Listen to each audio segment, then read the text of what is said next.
नमस्कार दोस्तों, मैं अखिलेश मिश्रा आपके अपने एजुकेशनल यूट्यूब चैनल विद्यार्थी तक में स्वागत करता हूं। जय हिंद साथियों, कैसे हैं आप सभी। मैं अखिलेश मिश्रा एक बार फिर से आप सभी साथियों का आपके अपने यूट्यूब चैनल विद्यार्थी तक पे हार्दिक स्वागत करता हूं। साथियों, ये डेली हम लोगों की बाल विकास की क्लास होती है, जिसमें हम लोग प्रत्येक दिन UP TET, C TET and super TET के कंबाइंड सिलेबस को एनालिसिस करते हुए आप लोगों को प्रत्येक दिन मैं ये बाल विकास की क्लास प्रोवाइड करता हूं, जिसमें विस्तार के साथ थ्योरी को हम लोग पढ़ते हैं, बिल्कुल अच्छे से चीज़ों को समझते हैं और किस प्रकार के क्वेश्चन एग्जाम में पूछे जाते हैं, इन सभी चीज़ों पर भी विस्तार के साथ हम लोग चर्चा करते हैं अपनी इस क्लास में। ये क्लास साथियों प्रत्येक दिन आप लोगों को सुबह 10 बजे के आसपास आपके अपने यूट्यूब चैनल विद्यार्थी तक पे अपलोड कर दी जाती है और आप लोग देखते हैं इसे। ठीक साथियों, तो क्लासों को आप लोग शुरू से लेकर लास्ट तक देखा करिए, साथ ही साथ प्रॉपर आप लोग अपने हाथ से लिखी हुई स्वयं की नोट्स भी बनाया करिए, जिससे कि आप लोगों को रिवीजन करने में काफ़ी मदद मिले। कल की क्लास में साथियों हम लोगों ने बाल विकास की अगर सबसे पहले हम आपको बात करें साथियों, तो आप लोगों का लगभग 95% सिलेबस समाप्त हो चुका है। और कल की क्लास में हम अपने नए चैप्टर की शुरुआत किए थे, जिस चैप्टर का नाम था अब अलाभान्वित एवं वंचित वर्गों सहित विविध पृष्ठभूमियों के अधिगमकर्ताओं की पहचान किस प्रकार से किया जा सकता है। इस साथियों चैप्टर का हम लोगों ने शुरुआत किया, ये एक अपना नया चैप्टर था। इसके बारे में हम लोगों ने जाना था साथियों कि समावेशी शिक्षा क्या होती है, इसकी अवधारणा क्या है। साथ ही साथ साथियों हम लोगों ने पढ़ा कि समावेशी शिक्षा की क्या आवश्यकता है, और अगला टॉपिक हम लोगों ने पढ़ा कि विशिष्ट आवश्यकता वाले बच्चों की क्या अवधारणा होती है। और अगली बात हम लोगों ने जाना साथियों कि विशिष्ट आवश्यकता वाले बच्चों की पहचान किस प्रकार से किया जा सकता है और उनके लक्षण क्या क्या होते हैं। और हम लोगों ने जाना साथियों कि विशिष्ट आवश्यकता वाले बच्चों के कौन कौन से प्रकार हो सकते हैं, विशिष्ट आवश्यकता वाले बच्चों के कौन कौन से प्रकार होते हैं। और साथियों हम लोगों ने अभी जाना कि जो ये अधिगमकर्ता होते हैं, इनकी पहचान किस प्रकार से किया जा सकता है। पहला प्रकार हम लोग पिछड़ेपन बालक की बात कर रहे थे कि पिछड़ेपन बालक की किस प्रकार से पहचान की जा सकती है। ठीक, तो पिछड़ेपन बालक के बारे में हम लोगों ने बात किया कि कौन बालक पिछड़ेपन होते हैं। और साथ ही साथ हम लोगों ने कल की क्लास में यह भी बात किया कि एक बर्नट हॉल विद्वान होते हैं। बर्नट हॉल वो पिछड़ेपन बालक के संबंध में क्या कहते हैं, और एक विद्वान और होते हैं साथियों जिनका नाम है शिरीष बर्ट। शिरीष बर्ट नाम है, वो भी पिछड़ेपन बालक के बारे में क्या कहे, इसे भी हम लोगों ने जाना। पिछड़ेपन बालक की क्या विशेषता हो, इसे जाना। पिछड़ेपन बालक की पहचान किस प्रकार से किया जा सकता है, इसे जाना। साथ ही साथ पिछड़ेपन बालक के साथियों पहचान के बारे में जाना। आज हम लोगों का जो साथियों इसी में पिछड़ेपन बालक के संबंध में ही आज जो हम लोगों का टॉपिक होगा शुरू करेंगे। आज हम लोग जानेंगे कि पिछड़ेपन बालक के कौन कौन से प्रकार होते हैं। तो हेडिंग डालिए साथियों, आज का पहला टॉपिक होगा हम लोग कि पिछड़ेपन बालक के प्रकार। पिछड़ेपन बालक के प्रकार। पिछड़ेपन बालक के कौन कौन से प्रकार होते हैं, ये हम लोग आज की क्लास में जानेंगे। तो साथियों पिछड़ेपन बालक की बात करें तो इसके दो प्रकार बताए गए। पिछड़ेपन बालक के दो प्रकार बताए गए, कौन कौन से। पहला प्रकार बताया गया साथियों सामान्य पिछड़ापन। पहला प्रकार बताया गया सामान्य पिछड़ापन। सामान्य पिछड़ापन। और दूसरा प्रकार जो बताया गया वो विशिष्ट पिछड़ापन बताया गया।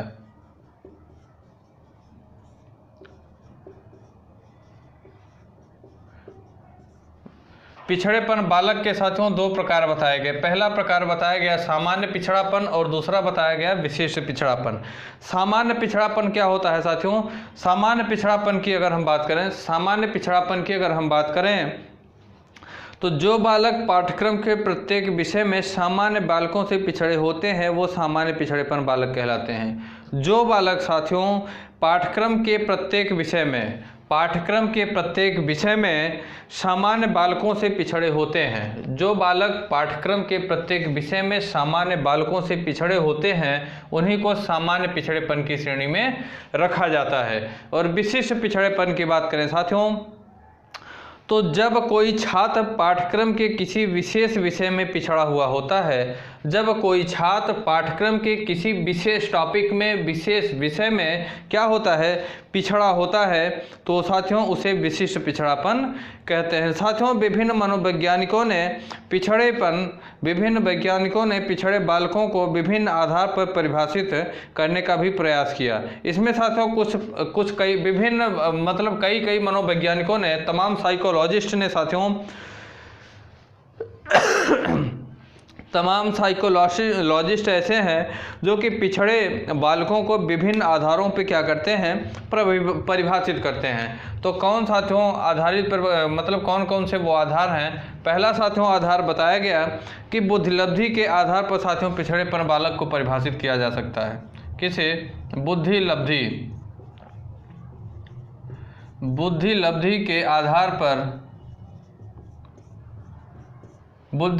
के आधार पर किसने पिछड़े बालकों का क्या किया जा सकता है, पहचान किया जा सकता है।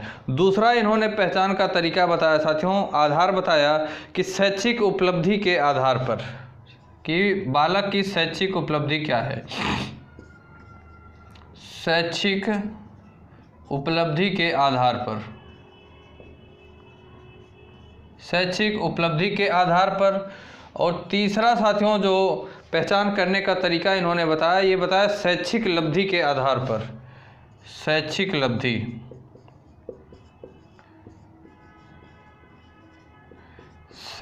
लब्धि के आधार पर। और चौथा साथियों इन्होंने क्या बताया, आधार बताया परिभाषित करने का, सांख्यिकी के आधार पर। क्या आधार बताया? सांख्यिकी के आधार पर। पिछड़ेपन बालक के साथियों कुछ मनोवैज्ञानिकों ने पहचान करने के ये 4 आधार बताए। कितने? 4 आधार बताए। पिछड़ेपन बालकों की पहचान करने की साथियों ये 4 आधार बताए। कौन कौन से?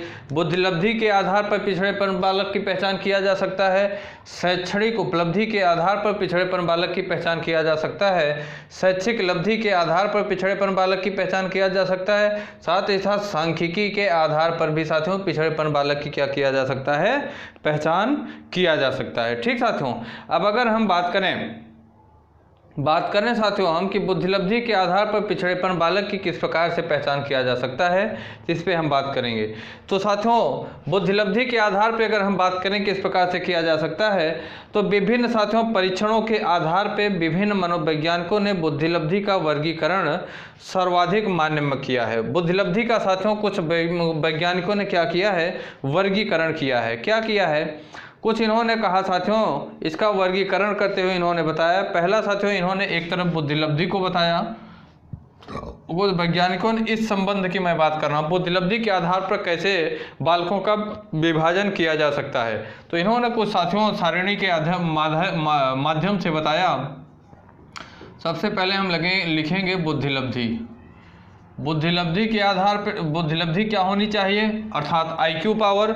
और दूसरा एक तरफ इन्होंने बताया कि बुद्धि लेवल क्या होना चाहिए, बुद्धि स्तर क्या होता है।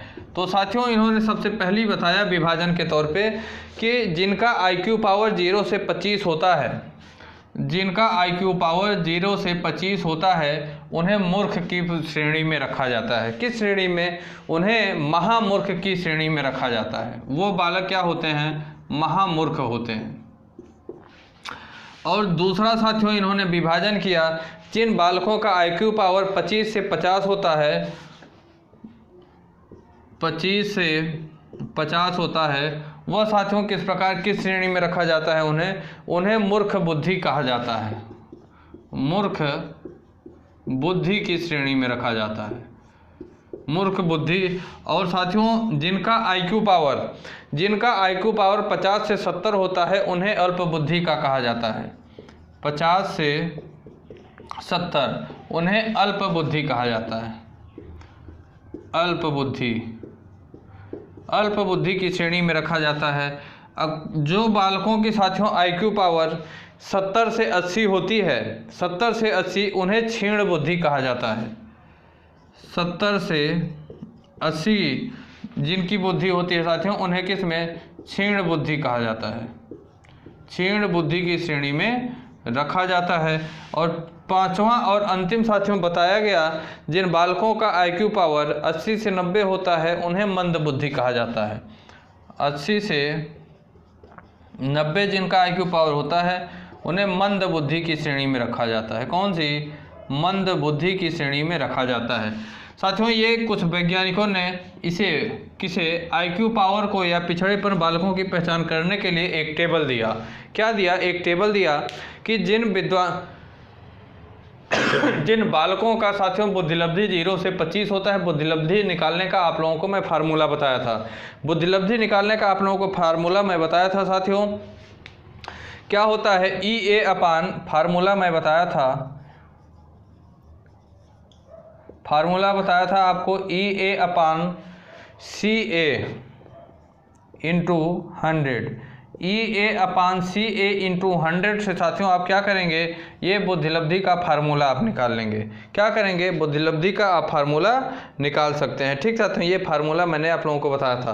तो ये साथियों जो होता है बुद्धिलब्धि, इसी फार्मूले से निकाला जाता है, इसी फार्मूले से क्या होता है, निकाला जाता है। तो जो बुद्धिलब्धि के साथियों जिस बालक का 0 से 25 होता है उसे महामूर्ख कहते हैं, जिस बालक की बुद्धिलब्धि 25 से 50 होती है उसे मूर्ख बुद्धि की श्रेणी में रखा जाता है, जिस बालक की साथियों आईक्यू पावर अर्थात बुद्धिलब्धि 50 से 70 होती है उन्हें अल्प बुद्धि की श्रेणी में रखा जाता है, और जिन बालकों की आईक्यू पावर 70 से 80 होती है उन्हें किस क्षीण बुद्धि में रखा जाता है, और जिन बालकों का साथियों आईक्यू पावर 80 से 90 होता है उन्हें मंद बुद्धि की श्रेणी में रखा जाता है। ठीक साथियों, ये बुद्धिलब्धि के आधार पर ऐसे विभाजित किया गया। अगला हम बात करें साथियों कि शैक्षिक उपलब्धि के आधार पर पिछड़ेपन बालक का किस प्रकार से विभाजन किया जा सकता है। शैक्षिक उपलब्धि के आधार पर हम बात करें तो शैक्षिक उपलब्धि के आधार पर हम बात करें साथियों तो एक विद्वान है जिनका नाम है सिरिल बर्ट। सिरिल बर्ट जी इसके आधार पर मतलब इस चीज़ के लिए क्या कहते हैं, इसे मैं मिटाता हूं साथियों, फिर यहाँ मैं लिखूंगा। ठीक, इसे सभी लोग आप लोग इसे नोट करते जाइए। सिरिल बर्ट जी साथियों इस संबंध में क्या कहते हैं इस पर हम लोग बात करेंगे। शैक्षिक उपलब्धि के संबंध में, इस संबंध में साथियों विद्वान का नाम है सिरिल बर्ट। ये क्या कहते हैं, सिरिल बर्ट। सिरिल बर्ट जी कहते हैं साथियों कि पिछड़ा बालक वह है जो अपने विद्यालय जीवन के मध्य में, पिछड़ा बालक वह है जो अपने, पिछड़ा बालक वह है जो अपने विद्यालय जीवन के मध्य, विद्यालय जीवन के मध्य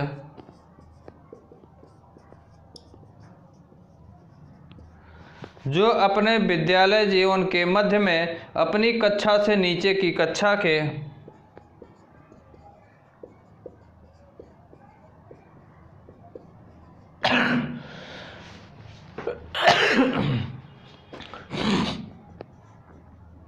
नीचे की कक्षा के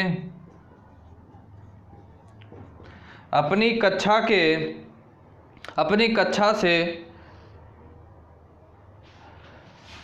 कक्षा से नीचे की कक्षा के उस कार्य को न करके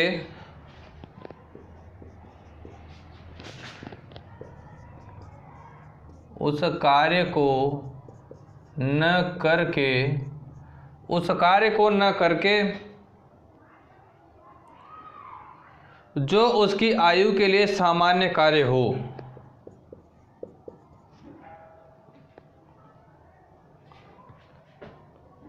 जो उसकी आयु के लिए सामान्य कार्य हो।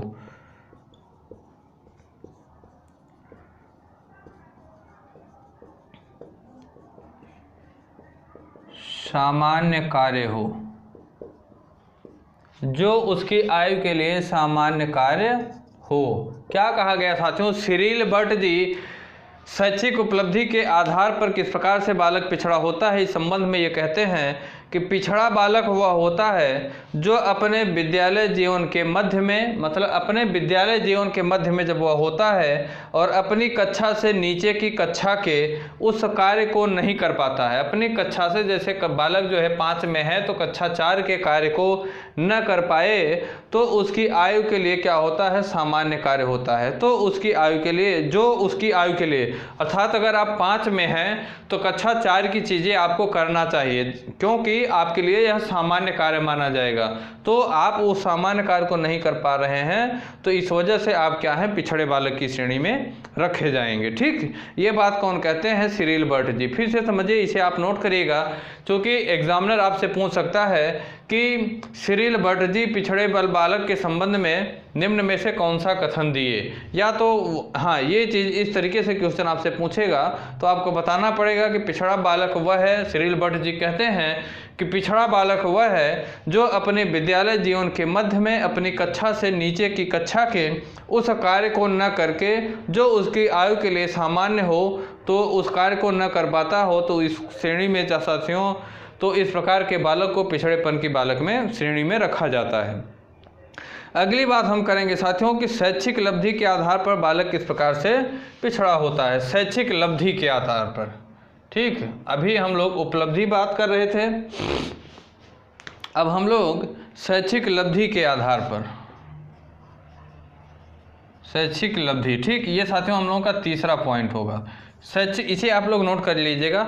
शैक्षिक लब्धि के आधार पर अगर हम बात करें साथियों, तो जो बालक किसी विशेष विषय में पिछड़ा हुआ है, जो बालक किसी विशेष विषय में पिछड़ा हुआ हो, उसकी उस विषय में क्या उपलब्धि है, उसकी शैक्षिक लब्धि भी ज्ञात की जा सकती है।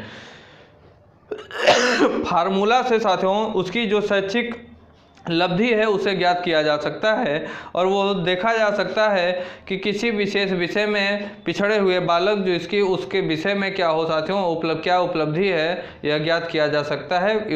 ऐसे बालक की क्या कहते हैं, शैक्षिक लब्धि के आधार पर पिछड़ा हुआ बालक कहते हैं। अगली बात हम करेंगे साथियों कि सांख्यिकी के आधार पर बालक किस प्रकार से पिछड़ा होता है। इसे मैं मिटा दे रहा हूँ, आप लोग नोट कर लिए होंगे। सांख्यिकी के आधार पर,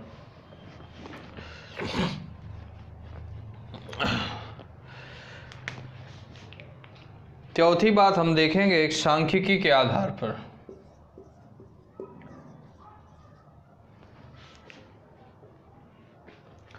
सांख्यिकी,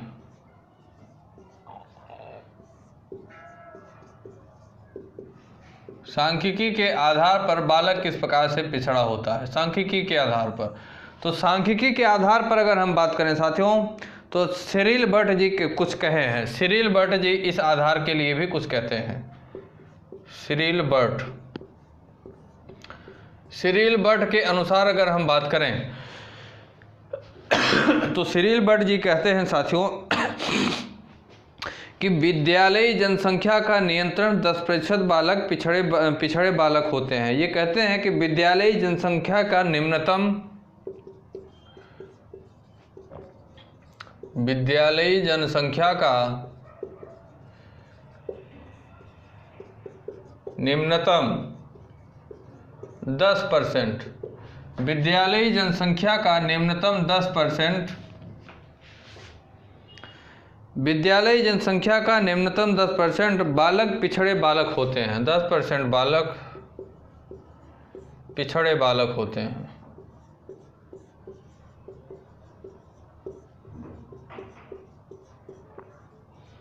सिरिल बर्ट जी साथियों सांख्यिकी के आधार पर कहते हैं कि विद्यालय की जो संख्या होती है, उस पूरी जनसंख्या की अगर बात करें तो उसकी 10% बालक जो होते हैं वो किस में, पिछड़ेपन बालक की श्रेणी में आते हैं। पिछड़ेपन बालक की श्रेणी में आते हैं। इन्होंने और कहा साथियों कि पिछड़े बालक की मानसिक आयु अपने समकक्षों से कम होती है। पिछड़े बालक के साथियों सांख्यिकी के आधार पर किस प्रकार से पिछड़े होते हैं, इन्होंने कुछ कारण भी बताया कि पिछड़े बालक जो होते हैं उनकी मानसिक आयु अपने समकक्षों से कम होती है। मानसिक आयु अपने समकक्षों से कम होती है।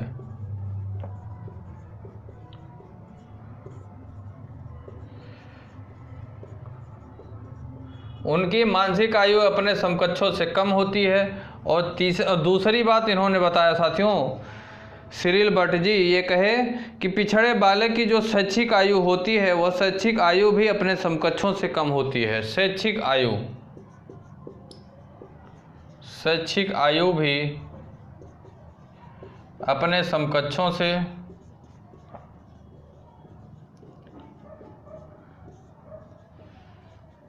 कम होती है। क्या होती है?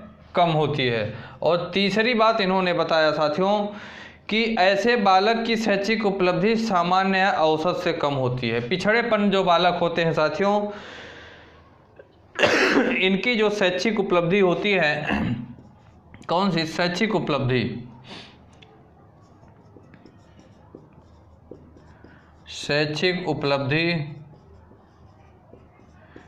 शैक्षिक उपलब्धि क्या होती है साथियों?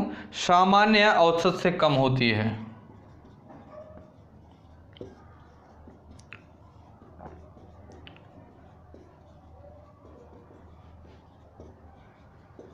सामान्य औसत से कम होती है।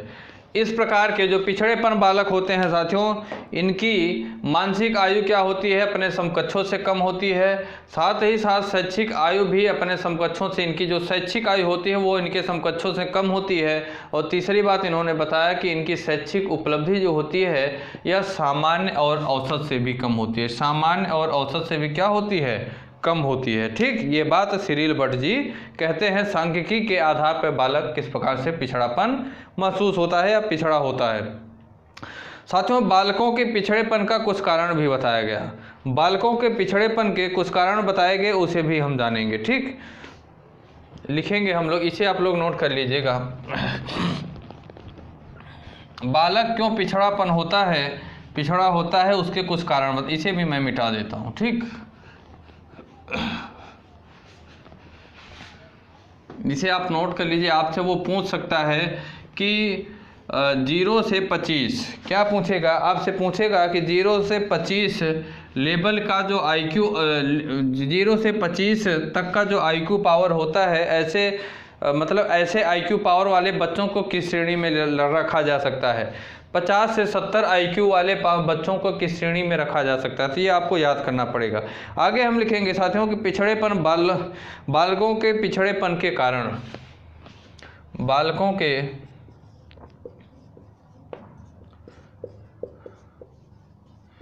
पिछड़ेपन के कारण, कि किस कारण से बालक पिछड़ जाते हैं। पहला कारण होता है साथियों, सबसे पहला कारण बताया गया बौद्धिक क्षमता की कमी होने के कारण। बौद्धिक क्षमता की कमी होने के कारण, बौद्धिक क्षमता की कमी के कारण साथियों बालक किस प्रकार से पिछड़ा होता है ये हम जानेंगे। बर्ट जी साथियों 1937 के अनुसार कहते हैं, बर्ट ने, विद्वान है जिनका नाम है बर्ट जी, ये 1937 में इन्होंने कहा। बर्ट जी 1937 में कहते हैं, इनके द्वारा साथियों एक अध्ययन किया गया और इस अध्ययन में पाया गया कि बालकों के पिछड़ेपन का सबसे महत्वपूर्ण कारण उम्र के अनुसार बौद्धिक क्षमता का कम या बिल्कुल ही न होना। इन्होंने अपने अध्ययन में पाया कि बालकों का जो होता है, उनके पिछड़ेपन का महत्वपूर्ण कारण होता है कि उनके बालकों के उम्र के अनुसार उनकी बौद्धिक क्षमता कम होती है और या तो फिर बिल्कुल ही उनकी बौद्धिक क्षमता नहीं होती। बौद्धिक क्षमता के अभाव में वे सामान्य या औसत बुद्धि के बालकों के लिए बनाए गए जो पाठ्यक्रम होते हैं उसको वो समझ नहीं पाते और परिणाम स्वरूप क्या होता है साथियों कि पिछड़ जाते हैं। बर्ट ने अपने अध्ययन में यह भी पाया कि पिछड़े बालकों में 95% बालक ऐसे थे जिसकी बुद्धि औसत बुद्धि से भी कम थी। इस कारण से यह स्पष्ट होता है साथियों कि बालकों के पिछड़ेपन में बौद्धिक क्षमता की कमी एक प्रधान कारण होता है। बालकों के पिछड़ेपन का जो होता है साथियों सबसे बड़ा एक प्रधान कारण जो होता है वो क्या होता है? उनकी बौद्धिक क्षमता। ठीक, अगला साथियों कारण बताया गया वातावरण का प्रभाव। दूसरा कारण बताया गया वातावरण का प्रभाव।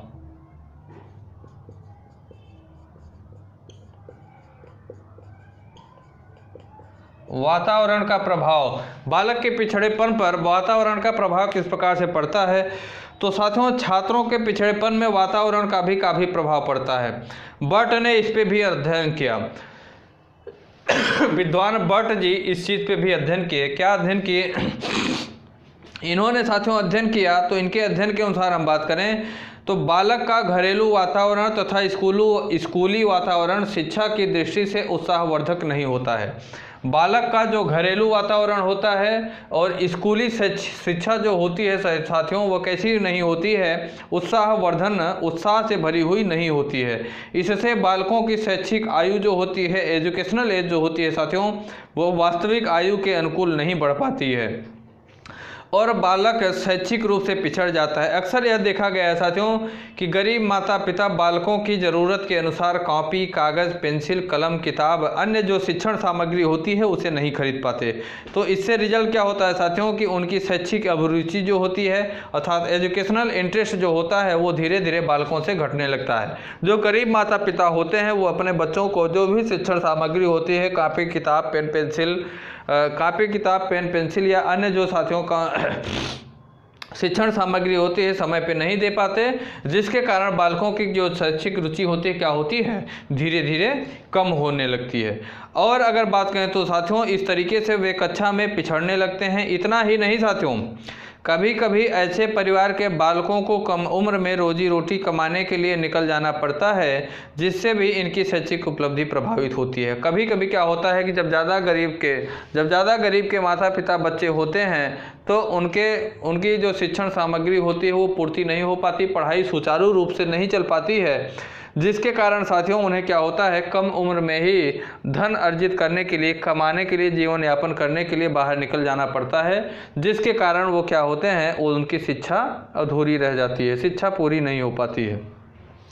अगला साथियों अगर हम कारण बताएं तो अगला कारण दिया गया शारीरिक द्वेष। शारीरिक दोष भी साथियों क्या बताया गया? पिछड़ेपन का एक कारण बताया गया। शारीरिक दोष साथियों पिछड़ेपन का किस प्रकार से कारण है? अगर बात करें तो शारीरिक दोष जो होता है साथियों शारीरिक दोष के कारण भी बालक शैक्षिक रूप से पिछड़ जाता है। अंधे, बहरे, गूंगे बालकों में पिछड़ेपन का मूल कारण होता है। उनकी शारीरिक विकलांगता जो होती है साथियों, यह भी पिछड़ेपन का एक बहुत बड़ा कारण होता है कि जिस कारण से बालक क्या होता है? विकलांग होता है। अपने शारीरिक दोष के कारण ऐसे बालकों की अभिरुचि शिक्षा में कम होने लगती है। बट के अनुसार, अध्ययन के अनुसार साथियों, करीब 9% बालकों में के पिछड़ेपन का कारण यही शारीरिक दोष है। शारीरिक दोष साथियों बालकों के पिछड़ेपन का कितना? बट के अध्ययन के अनुसार बात करें तो 9% बालक ऐसे हैं जो कि शारीरिक दोष के कारण वो पिछड़े हुए हैं। अगला कारण साथियों स्वभाव संबंधी दोष बताया गया।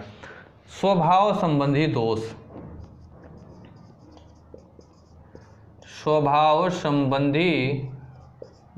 बताया गया। स्वभाव संबंधी दोष की बात अगर करें साथियों तो ये किस प्रकार से बालकों को पिछड़ेपन में मदद करता है ये हम देखेंगे। स्वभाव संबंधी दोष साथियों बट ने बताया, विद्वान बट ने ही स्वभाव संबंधी दोष के विषय में कहा कि कुछ बालक स्वभाव संबंधी दोष के कारण अपने साथियों से पिछड़ जाते हैं। ऐसे बालक प्रायः तुनुक मिजाजी, आक्रामक एवं संवेगात्मक रूप से अस्थिर होते हैं। ऐसे गुणों के कारण उनका समायोजन कक्षा में न तो शिक्षक के साथ और न ही अपने साथियों के साथ हो पाता है, जिसका परिणाम यह होता है कि वे कक्षा में पिछड़ जाते हैं। बट ने अपने अध्ययन में साथियों 9% बालकों के पिछड़ेपन का कारण यह भी बताया। 9% बालकों के पिछड़ेपन का कारण क्या बताया? स्वभाव संबंधी दोष कि बालक तुनुक मिजाजी होते हैं, उत्साही होते हैं, आवेगी होते हैं, आक्रामक होते हैं साथियों, संवेगात्मक रूप को ले लेते हैं, जिसके कारण उनका कक्षा में न शिक्षक के साथ समावेश हो पाता है, न ही उनके जो संबंधी साथी होते हैं उनका साथियों क्या हो पाता है? समायोजन हो पाता है, जिसके कारण वो क्या होते हैं? कक्षा में पिछड़ जाते हैं। अगला साथियों बताया बालकों के पिछड़ेपन का अगला कारण बताया गया कर्तव्य त्यागिता भी कारण बताया गया।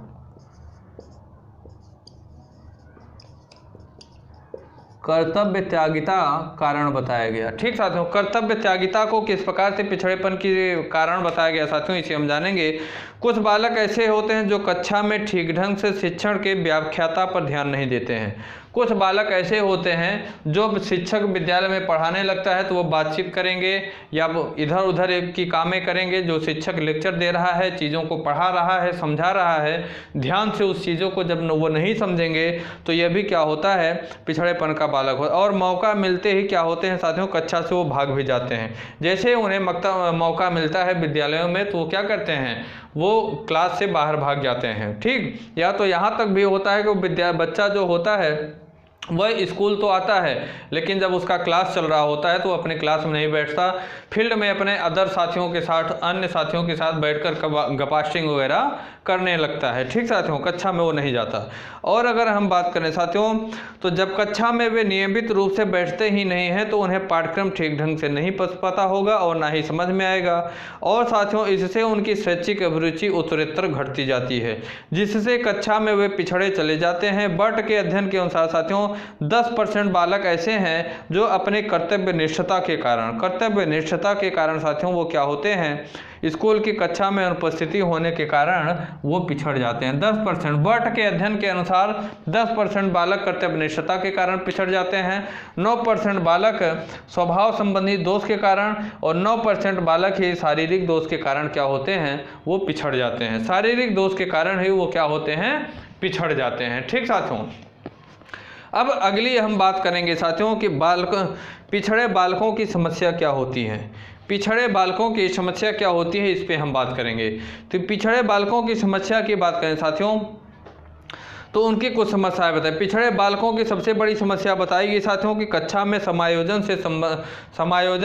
से संबंधित होता है। ऐसे बालकों को कक्षा का पाठ्यक्रम अत्यंत कठिन प्रतीत होता है जिसे वे समझ नहीं पाते हैं और वे अन्य सहकक्षी बालक होते हैं उनकी तुलना में पिछड़ जाते हैं। जब आपका कक्षा में समायोजन न स्थापित हो पाएगा शिक्षक के साथ, न आपका समायोजन आपके सहपाठी के साथ, आपके मित्रों के साथ जब समायोजन नहीं स्थापित हो पाएगा और चीज़ों का आप अध्ययन की चीज़ें जो आपके पाठ्यक्रम की चीज़ें हैं वो जब आपको अच्छे से नहीं पता होगा तो आप जाहिर सी बात है कि आप पिछड़ जाएंगे।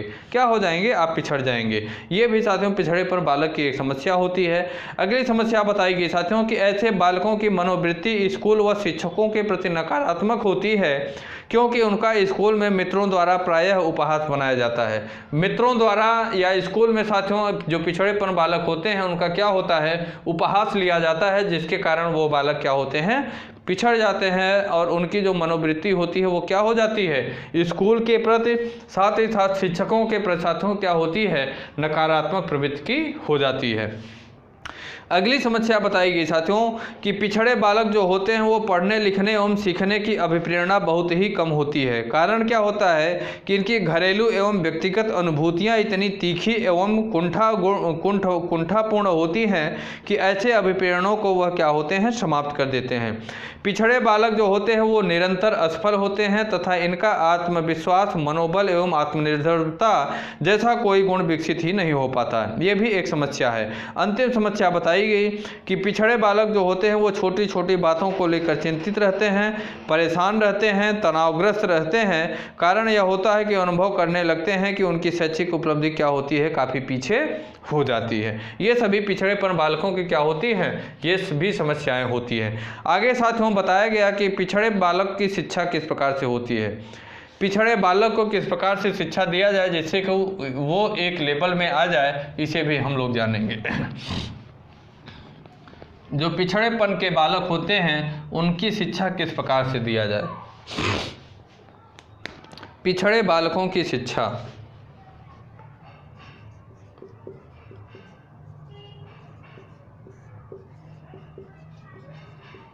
पिछड़े बालकों की शिक्षा, पिछड़े बालकों की शिक्षा की हम बात करें साथियों तो शिक्षा मनोवैज्ञानिकों ने साथियों इस ओर काफ़ी अध्ययन किया कि पिछड़े बालक जो हैं, जो तमाम शिक्षा मनोवैज्ञानिक हैं वो इस क्षेत्र में काफ़ी मेहनत किया, काफ़ी संघर्ष किया और काफ़ी अध्ययन भी किया, काफ़ी रिसर्च किया साथियों कि जो इस प्रकार के बालक हैं, पिछड़ेपन जो बालक हैं, उनको शिक्षा में किस प्रकार की टेक्निक अपनाई जाए कि इस प्रकार के बालकों में भी क्या हो, शिक्षा का सुधार हो सके और साथियों बालकों की कुछ समस्या का समाधान भी संभव हो सकता है। इसके लिए साथियों सबसे पहली बात बताई गई कि व्यक्तिगत ध्यान दिया जाए। जो पिछड़ेपन बालक हैं उनका क्या किया जाए, व्यक्तिगत ध्यान दिया जाए। व्यक्तिगत ध्यान देने की बात कही जा रही है। व्यक्तिगत ध्यान किस प्रकार से दिया जा सकता है साथियों कि पिछड़ेपन बालक का जो व्यक्तिगत ध्यान होता है उनका रखना जो है जरूरी होता है कि कौन सा बालक, बच्चे में जो शिक्षक होता है वो अपनी क्लासरूम में सभी शिक्षकों के मनोवृत्ति को अच्छे से वो जान सकता है, समझ सकता है और वो शिक्षक को, प्रत्येक शिक्षक को यह पता होता है कि हमारे क्लास में कौन सा बालक जो है, कौन सा बालक अच्छी शिक्षा ग्रहण करता है या कौन सा मंद बुद्धि का है, कौन सा एवरेज है और कौन सा साथियों तीव्र बुद्धि का है, प्रत्येक शिक्षक को पता होता है।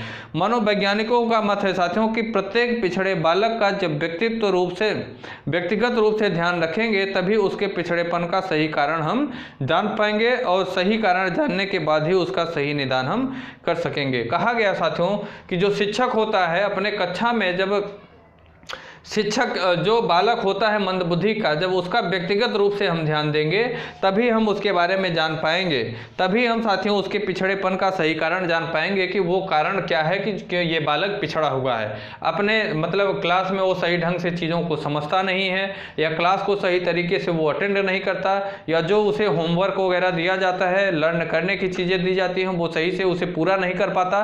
क्या ऐसा रीज़न है? जब व्यक्तिगत रूप से आप उस विद्यार्थी से जुड़ेंगे तब उसके रीजन को आप समझ पाएंगे कि क्या कारण है कि यह बालक पिछड़ा हुआ है। अगला साथियों रीजन बताया गया कि शारीरिक दोष का उपचार करना। शारीरिक दोष का उपचार करके पिछड़ापन दूर किया जा सकता है। शारीरिक दोष का उपचार, शारीरिक दोष का उपचार करके साथियों किस प्रकार से पिछड़ेपन बालक का पिछड़ापन दूर किया जा सकता है, ये हम जानेंगे। साथियों जो पिछड़ेपन बालक होते हैं ये प्रायः किसी न किसी प्रकार की शारीरिक दोष पाया जाता है। इनमें क्या होता है, प्रायः किसी न किसी प्रकार का शारीरिक दोष पाया जाता है। इसका साथियों यथाशीघ्र उपचार किया जाना चाहिए जिससे इन्हें सामान्य बच्चों के समान प्रगति का अवसर प्राप्त मिल सके। जो भी इनके अंदर शारीरिक दोष है इसका उपचार किया जाए, ट्रीटमेंट करवाया जाए और ये भी सामान्य तरीके के जो बालक होते हैं उन्हीं के प्रकार से शिक्षा ग्रहण कर सके। अगला साथियों शिक्षा का प्रकार बताया गया कि इसके लिए विशिष्ट विद्यालय की व्यवस्था की जाए। विशिष्ट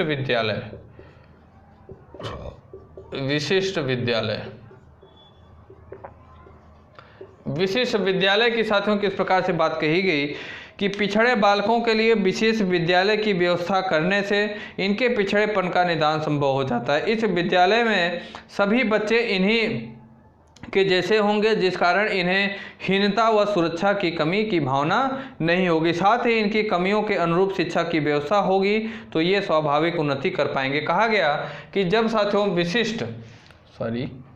विशिष्ट होना चाहिए। कहा गया साथियों कि जब विशिष्ट विद्यालय की व्यवस्था की जाएगी और सेम इन्हीं के प्रकार के वहाँ सभी विद्यार्थी होंगे, इन्हीं के पिछड़े सभी विद्यार्थी जब उसमें विद्यालय में होंगे साथियों तो ये अपने आप को हीन भावना से नहीं देखेंगे। इनके अंदर हीन भावना नहीं आएगी, ना ही किसी अन्य विद्यार्थी के अंदर हीन भावना आएगी कि ये विद्यार्थी काफ़ी टैलेंटेड है, मैं कमज़ोर हूँ। इस वजह से उसकी जो मेंटेलिटी होगी वो प्रभावित नहीं होगी, जिसके कारण क्या होगा साथियों, इसका भी काफ़ी प्रभाव उसके दिमाग में पड़ेगा। अगली साथियों इसके लिए क्या बताया गया, शिक्षा का प्रकार बताया गया कि विशिष्ट सुरक्षा किया जाए। इनका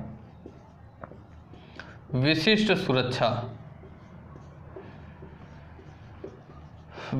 सुरक्षा के संबंध में कहा गया साथियों कि पिछड़ेपन बालकों को सामान्य बनाने के लिए आवश्यकता है कि उन्हें विशेष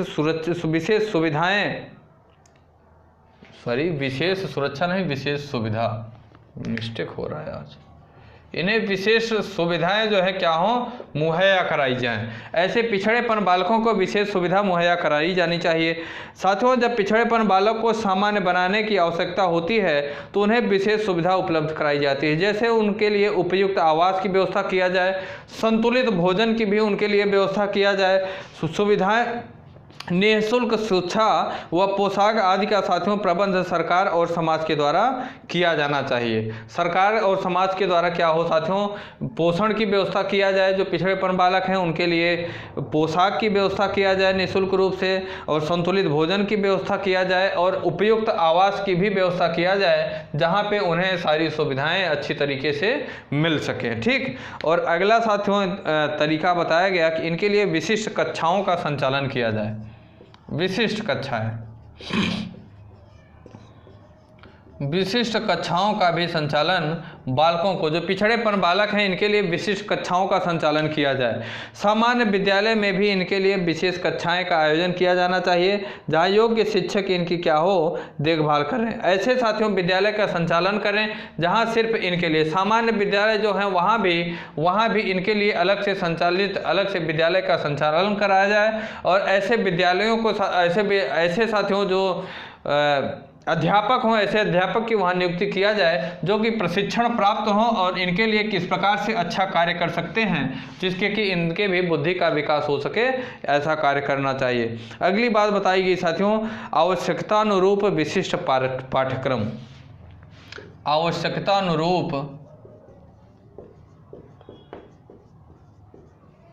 आवश्यकतानुरूप विशिष्ट पाठ्यक्रम को तैयार किया जाए इनके लिए अलग से साथियों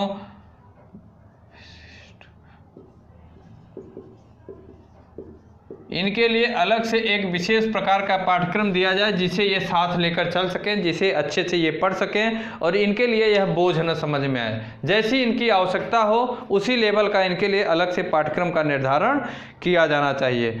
हम बात करें अगर साथियों तो पिछड़ेपन बालकों के लिए विशिष्ट पाठ्यक्रम का निर्माण होना चाहिए जो उनकी आवश्यकता और योग्यता के अनुरूप हो। इनके पाठ्यक्रम में हस्तशिल्प, हस्तकला, काष्ठता आदि का साथियों समावेशन होना चाहिए, जिससे साथियों इनकी क्रियाशीलता क्या हो, बनी रहे, ये बिल्कुल शिथिल न हो जाएं, बिल्कुल शिथिल न हो जाएं। इनके पास साथियों हस्तशिल्प का पाठ्यक्रम रखा जाना चाहिए, हस्तकला का और काष्ठकला इत्यादि जैसे साथियों पाठ्यक्रम का क्या होना चाहिए, इनके लिए निर्धारण किया जाना चाहिए। और अगली बात साथियों बताई गई कि योग्य व प्रशिक्षित शिक्षकों की नियुक्ति इनके लिए किया जाना चाहिए। योग्य व प्रशिक्षित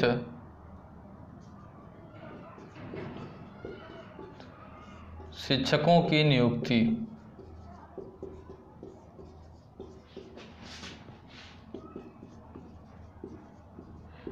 जो पिछड़ेपन बालक होते हैं साथियों इनके लिए क्या हो, योग्य शिक्षक की नियुक्ति किया जाना चाहिए। साथ ही साथ ऐसे वो शिक्षक जो हों वो उनके लिए विशेष प्रशिक्षण प्राप्त शिक्षक दिया जाना चाहिए। मतलब उन्हें पहले से प्रशिक्षण दिया जाना चाहिए कि जो पिछड़ेपन बालक हैं उन्हें हम किस प्रकार की टेक्निक अपनाएं कि उन्हें हम शिक्षा दे सकें, किस प्रकार की टेक्निक हम अपनाएं कि उन्हें हम शिक्षा दे सकें। विशेष बालकों के लिए विशेष शिक्षण प्रशिक्षण प्राप्त योग्य शिक्षक की नियुक्ति की जानी चाहिए और उनकी साथियों इनकी नियोग्यता व क्षमता का भी ज्ञान हो। मतलब इन्हें साथियों यह ज्ञान हो कि जो पिछड़ेपन बालक हैं उन्हें हम पिछड़ापन का जो बीमारी है ये किस प्रकार से हम इन्हें दूर कर सकते हैं। अगला साथियों उपाय बताया गया कि उचित शैक्षिक निर्देशन भी होना चाहिए। उचित शैक्षिक निर्देशन, उचित शैक्षिक निर्देशन मतलब आपको उचित शैक्षिक निर्देशन इस प्रकार से देना है साथियों कि हम किस प्रकार की शिक्षा दें, किस प्रकार से निर्देशित करें कि बालक जो हो वो अपने कार्य को अच्छे से पूरा भी करे, अच्छे से पढ़े भी और उसे बोझ भी न महसूस हो, भार भी न महसूस हो। इस ऐसे हमें टेक्निक अपनानी चाहिए, इस प्रकार की हमें शिक्षा का प्रावधान करना चाहिए या ऐसी शिक्षा हमें देना चाहिए कि बालक पढ़े भी और उसे क्या हो, बोरियत भी महसूस न हो, बालक पढ़े भी और उसे बोरियत भी महसूस ना हो। ऐसे साथियों उचित शैक्षिक निर्देशन, इसके लिए सुयोग्य निर्देशन की व्यवस्था भी की जानी चाहिए। नौवां और अंतिम साथियों पिछड़ेपन बालकों की जो क्या है शिक्षा देने का कार्य है वो यह बताया गया कि पाठ्य सहगामी क्रियाओं का आयोजन किया जाना चाहिए। पाठ्य सहगामी क्रियाओं का आयोजन किया जाना चाहिए।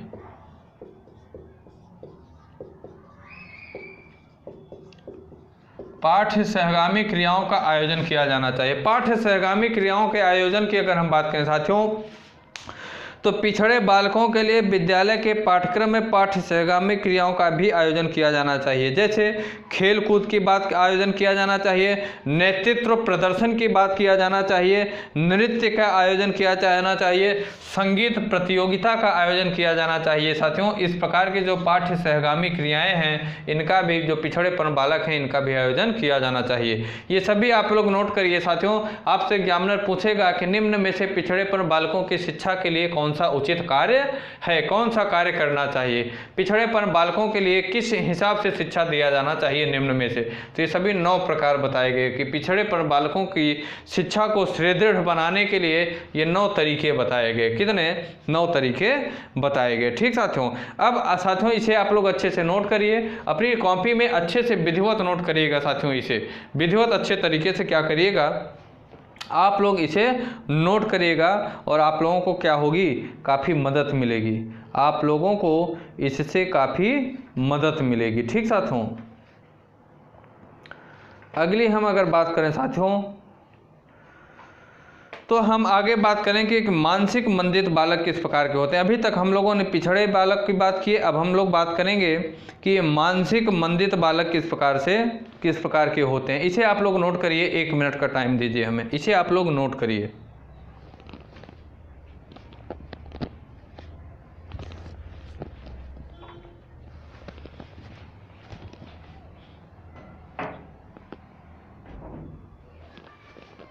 थोड़ा सा इंक में डाल लूँ साथियों, आप लोग इसे नोट करिए, मैं साइड में हो जाता हूँ।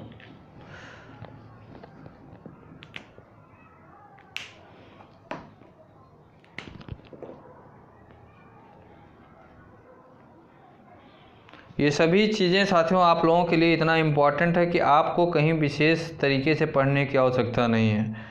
आप इसे अगर अच्छे से पढ़ लेते हैं, अपने नोटबुक में नोट कर लेते हैं और बार बार अगर आप रिवीजन करेंगे तो आपको फिर से कहीं जाके दोबारा पढ़ने की ज़रूरत नहीं है।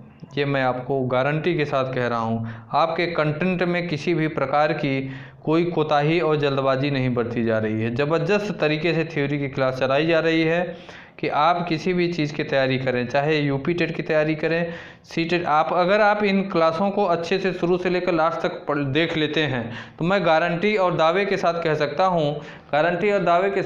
हूं कि आप सुपर टेट का भी अगर एग्ज़ाम देंगे, सुपर टेट का भी अगर आप एग्ज़ाम देंगे तो आपके लिए ये क्लास इतनी मददगार होगी कि आप जब एग्ज़ाम हॉल से साथियों जब आप पेपर दे के निकलेंगे तब आप खुद बताएंगे कि ये आप क्लासें आप लोगों के लिए कितनी हेल्पफुल हैं, ये क्लासें कितनी हेल्पफुल हैं साथियों।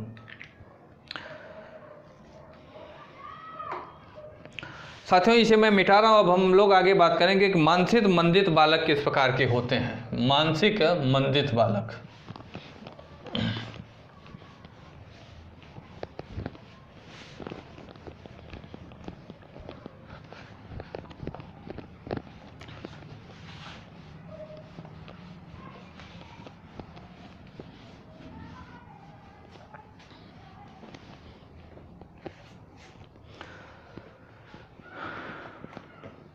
हेडिंग डालिए दूसरा, मानसिक मंदित बालक।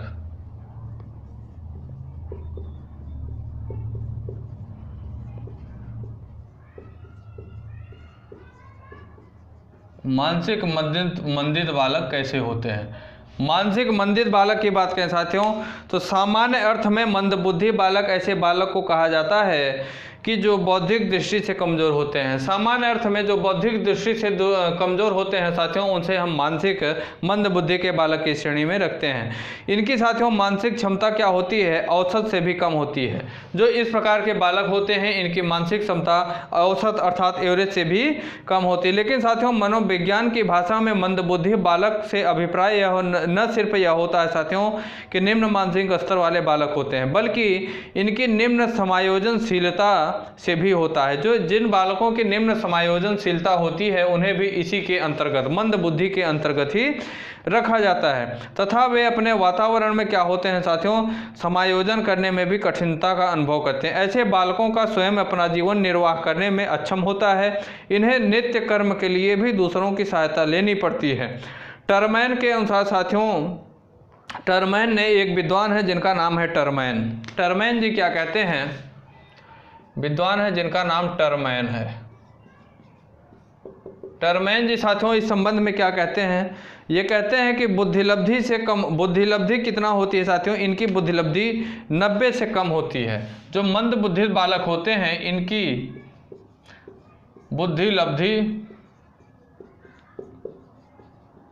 बुद्धिलब्धि 90 से कम होती है। इनकी बुद्धिलब्धि 90 से कम होती है। इनकी बुद्धिलब्धि क्या होती है साथियों? 90 से कम होती है। बुद्धिलब्धि के आधार पर मंदबुद्धि बालकों को कई प्रकार से बांटा गया है। जैसे 90 से 25 तक के बालकों को जड़त्व बुद्धि में, 25 से 50 तक के बालकों को मूढ़ की श्रेणी में, 50 से 70 के बालकों की ये सारी सारणी आप लोगों को मैंने बता दिया। इस संबंध में साथियों विद्वान है जिनका नाम है crow and crow. Crow and crow साथियों मंद बुद्धित बालकों के संबंध में क्या कहते हैं? Crow and crow. Crow and crow क्या कहते हैं? ये कहते हैं साथियों कि जिन बालकों की बुद्धिलब्धि 70 से कम होती है वे मंद बुद्धि बालक कहलाते हैं। जिन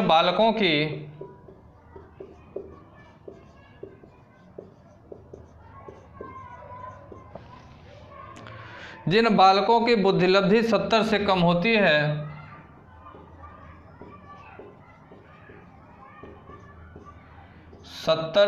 होती है,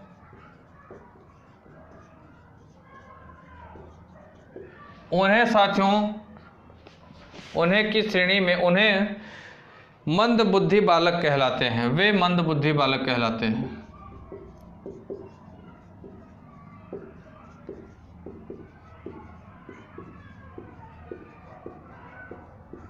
वे मंद बुद्धि बालक कहलाते हैं। जिन बालकों की साथियों बुद्धिलब्धि क्या होती है? 70 से कम होती है। 70 से कम होती है वे किस में? मंद बुद्धि बालक की श्रेणी में रखे जाते हैं। और अगर बात करें साथियों इसी संबंध में एक और विद्वान है S D. Porteous. S D. Porteous. S D. Porteous ji साथियों मंद बुद्धि बालक के संबंध में क्या कहते हैं? ये कहते हैं कि दुर्बल बुद्धि वाले व्यक्ति वे हैं, दुर्बल बुद्धि वाले व्यक्ति वे हैं, दुर्बल बुद्धि वाले व्यक्ति वे हैं जिनमें अस्थायी मंदता अथवा सीमित मानसिक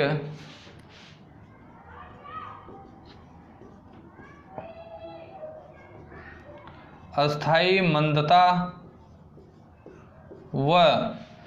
जिनमें अस्थायी मंदता पाई जाती है तथा सीमित मानसिक विकास पाया जाता है। सीमित मानसिक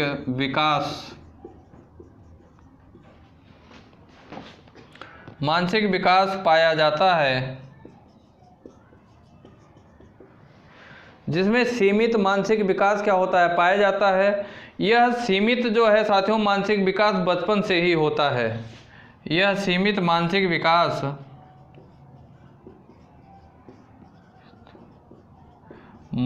विकास बचपन से ही होता है। बच्चों में यह जो सीमित मानसिक विकास होता है साथियों वो कहाँ से होता है?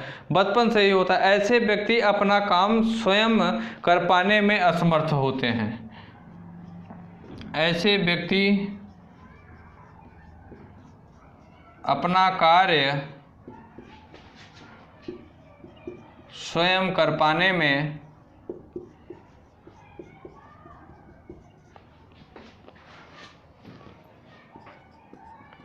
असमर्थ होते हैं। क्या होते हैं? असमर्थ होते हैं। ऐसे व्यक्ति जो होते हैं साथियों वो अपना कार्य स्वयं कर पाने में असमर्थ होते हैं। एस डी पोर्टियस ने मंदबुद्धि बालक के संबंध में क्या कहा?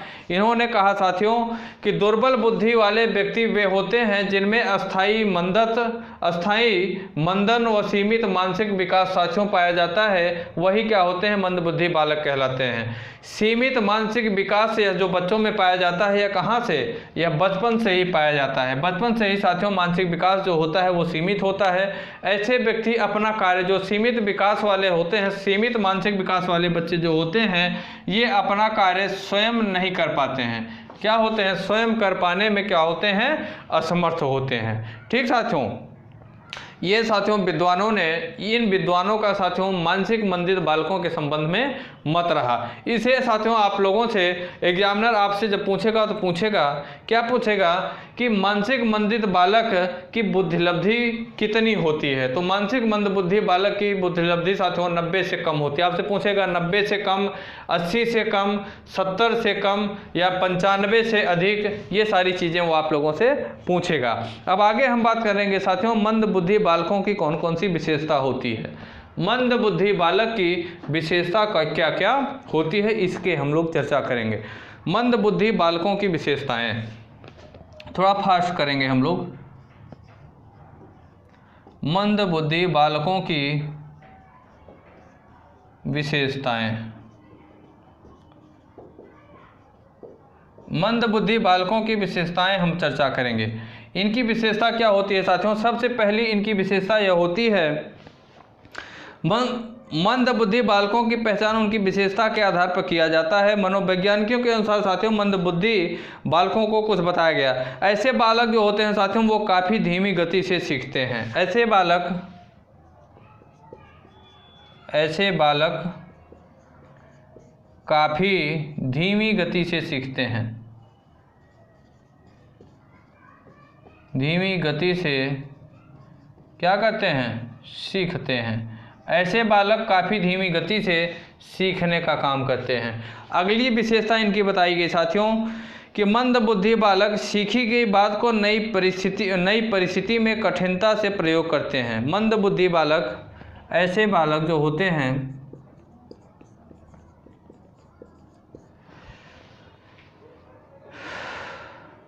सीखी गई बात को नई परिस्थिति में सीखी गई बात को नई परिस्थिति में सीखी गई बात को नई परिस्थिति में कठिनता से प्रयोग करते हैं।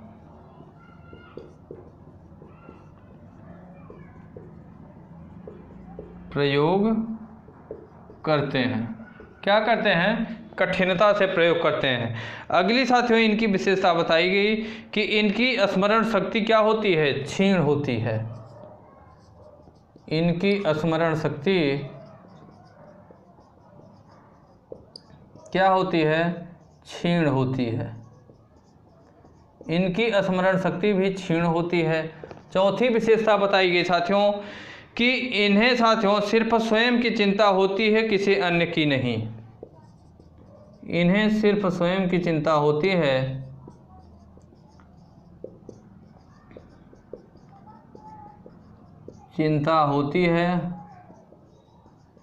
और किसी की नहीं, और किसी की नहीं। जो मंदबुद्धि बालक होते हैं उन्हें सिर्फ अपनी चिंता होती है, किसी अन्य की चिंता नहीं होती। अगली विशेषता बताई गई इनकी साथियों कि इनमें सृजनशीलता एवं मौलिकता का अभाव होता है। इनमें सृजनशीलता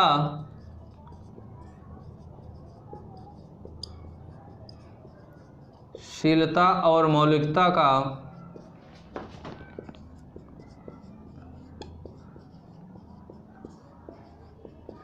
अभाव होता है।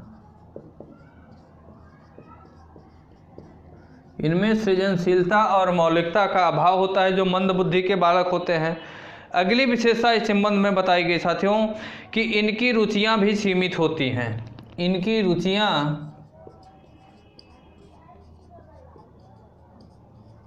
क्या होती हैं? सीमित होती हैं।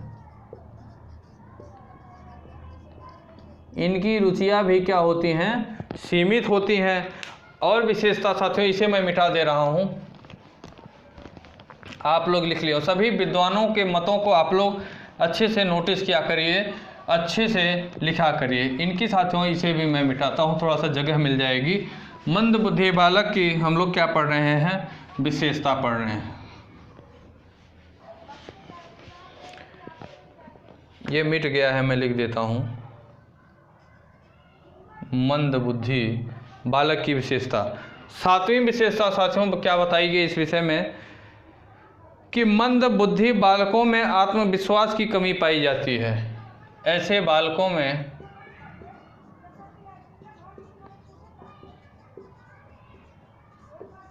आत्मविश्वास की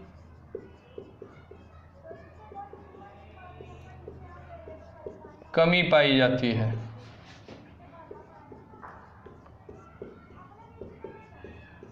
ऐसे बालक जो होते हैं मंद बुद्धि के, उनके अंदर आत्मविश्वास की कमी पाई जाती है। 8वां साथियों इनका विशेषता बताया गया कि इनकी बुद्धिलब्धि 70 या उससे कम होती है। इनकी बुद्धिलब्धि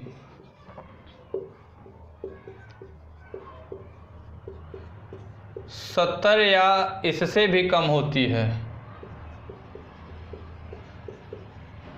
कम होती है। इनकी बुद्धिलब्धि 70 या इससे भी कम होती है। 9वीं विशेषता बताई गई साथियों इनकी कि इनमें साथियों संवेगात्मक अस्थिरता पाई जाती है। इनमें संवेगात्मक अस्थिरता पाई जाती है।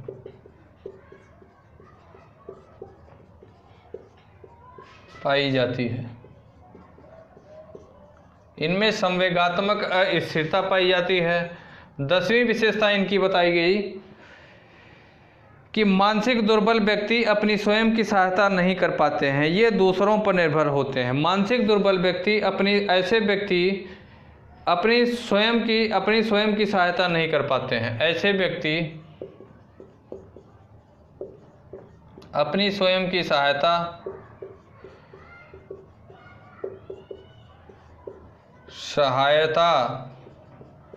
नहीं कर पाते हैं।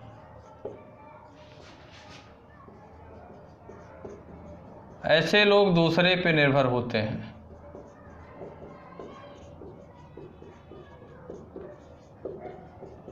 दूसरे पर निर्भर होते हैं।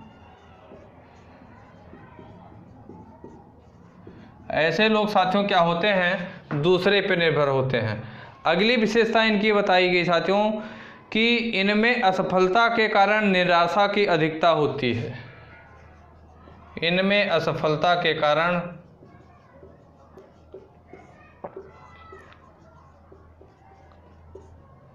निराशा की अधिकता होती है।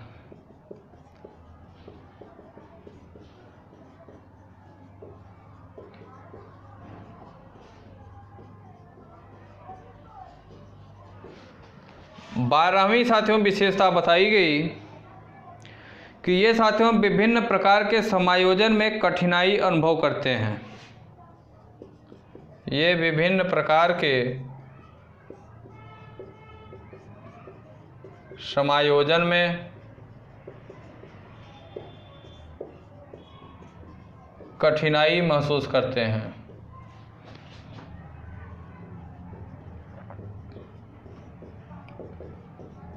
क्या कहते हैं? कठिनाई महसूस करते हैं। 13 नंबर की विशेषता इनकी मंदबुद्धि बालकों की बताई गई। ये सभी विशेषताएं काफ़ी इम्पोर्टेंट हैं कि ये साथियों नए संप्रत्यय को काफ़ी कठिनता से सीख पाते हैं। ये नए संप्रत्यय को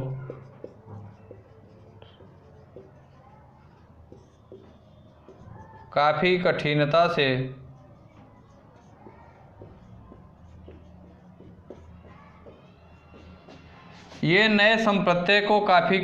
से सीख पाते हैं। काफ़ी कठिनता से सीख पाते हैं। 14वीं साथियों इनकी विशेषता बताई गई कि मंदबुद्धि बालक के सिर, माथे की संरचना, आँखों की बनावट सामान्य से भिन्न होती है। मंदबुद्धि बालक के सिर,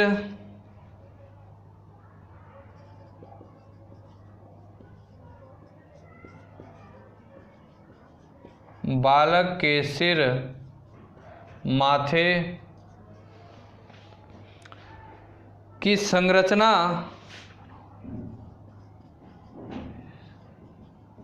आँखों की बनावट,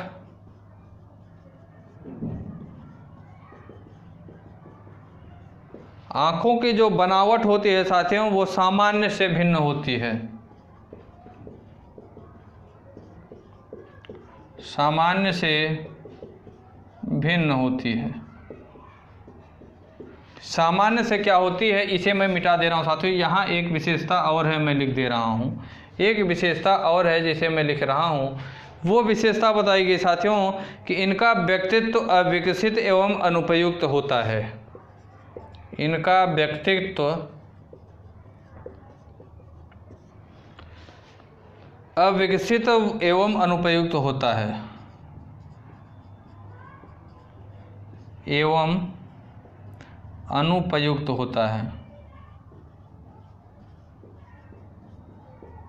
इनका व्यक्तित्व साथियों कैसा होता है, विकसित नहीं रहता और अनुपयुक्त होता है। मंद बुद्धि बालकों के साथियों ये टोटल कितनी साथियों, सॉरी ये 15 लिखा है, ये 15 टोटल 15 विशेषता बताई गई। मंद बुद्धि बालकों के साथियों कितनी विशेषता बताई गई, टोटल 15 विशेषता बताई गई। कौन कौन सी, ये सभी साथियों लिखा है। मंद बुद्धि के बालक जो होते हैं ऐसे बालक काफ़ी धीमी गति से सीखने का काम करते हैं। मंद बुद्धि बालक साथियों ऐसे बालक सीखी गई बात को नई परिस्थिति से कठिनता से प्रयोग करते हैं। ऐसे बालक जो होते हैं इनकी स्मरण शक्ति जो होती है वो क्षीण होती है। मंद बुद्धि के बालक सिर्फ स्वयं की चिंता होती है और किसी की चिंता नहीं होती। मंद बुद्धि के बालक में साथियों सृजनात्मक और मौलिकता का जो है अभाव होता है। मंद बुद्धि के बालक जो होते हैं इनकी रुचियां क्या होती हैं, सीमित होती हैं। मंद बुद्धि बालक जो होते हैं इनके साथियों बालकों में आत्मविश्वास की कमी पाई जाती है। मंद बुद्धि बालकों की जो बुद्धिलब्धि होती है वो 70 या उससे भी कम होती है। मंद बुद्धि के बालक जो होते हैं वे संवेगात्मक, उनमें संवेगात्मक अस्थिरता पाई जाती है। मंद बुद्धि के बालक जो होते हैं साथियों ऐसे व्यक्ति अपनी स्वयं की सहायता नहीं कर पाते बल्कि दूसरे पर निर्भर होते हैं। मंद बुद्धि के बालक साथियों असफलता के कारण निराशा की अधिकता इसमें होती है, क्योंकि बार बार असफल होते रहते हैं जिसके कारण ये निराश हो जाते हैं। और साथियों मंद बुद्धि के बालक जो होते हैं ये विभिन्न प्रकार के समायोजन में कठिनाई भी, जैसे विभिन्न प्रकार के लोगों में अगर समायोजन स्थापित करना हो, मतलब कि सामंजस्य स्थापित करना हो, तो वहाँ वो एडजस्ट अपने आप को नहीं कर पाते हैं, उसमें कठिनता इन्हें महसूस होती है।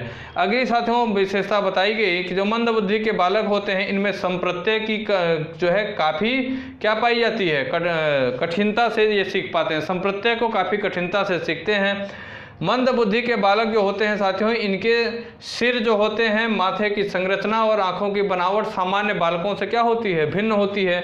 अगली और अंतिम विशेषता बताई गई कि इनकी जो व्यक्तित्व होता है यह अविकसित और अनुपयुक्त होता है। ये साथियों मंद बुद्धि बालकों की क्या बताई गई, विशेषता बताई गई।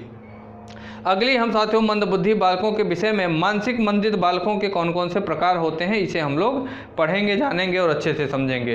क्लासों को आप लोग शुरू से लेकर लास्ट तक देखिएगा। क्लास थोड़ा सा लंबी हो गई है, कारण ये था कि ये मैटर जब हम लोग शुरू कर दिए थे तो इसे हम लोगों को पूरा करना था, नहीं तो कल की क्लास में शुरू करता, अगर आधे से शुरू करता, बीच से शुरू करता तो ये चीज़ें आप लोगों को समझ में नहीं आती, जिसके कारण ये क्लास पूरी करनी जरूरी पड़ी। आगे साथियों इसी को हम लोग आगे बढ़ाएंगे कि इसके मंद बुद्धि बालकों के प्रकार कौन कौन से होते हैं, इसके बारे में हम लोग बात करेंगे और उनकी शिक्षा व्यवस्था किस प्रकार से की जानी चाहिए। क्लास साथियों कैसी लगी इसकी प्रतिक्रिया आप लोग कमेंट बॉक्स में कमेंट करके जरूर दीजिएगा। क्लास अगर अच्छी लगी हो तो क्लास को लाइक करना बिल्कुल न भूलिएगा साथियों। साथ ही साथ क्लासों को आप लोग शुरू से लेकर बिल्कुल अच्छे से विस्तार के साथ थ्योरी को पढ़ने का काम करिएगा, जबरदस्त तरीके से आप लोग समझिए। सारे एग्जाम आप लोगों के क्रैश होंगे, एक भी एग्जाम ऐसा नहीं होगा। सिर्फ सभी के सिलेबस को एनालिसिस करते हुए इतना डीपली आप लोगों को पढ़ाया जा रहा है। इतना डीपली पढ़ाने का उद्देश्य मात्र और मात्र सिर्फ यह है कि जिससे कि आपका को स्पेशली किसी भी एक चीज़ की तैयारी फिर से आप लोगों को न करनी पड़े। ठीक, बस एक बार आप लोगों को मेहनत करनी है, बाकी नोट्स बनाइए, रिवीजन करनी है, सिर्फ इतना काम कर रहेगा आपका।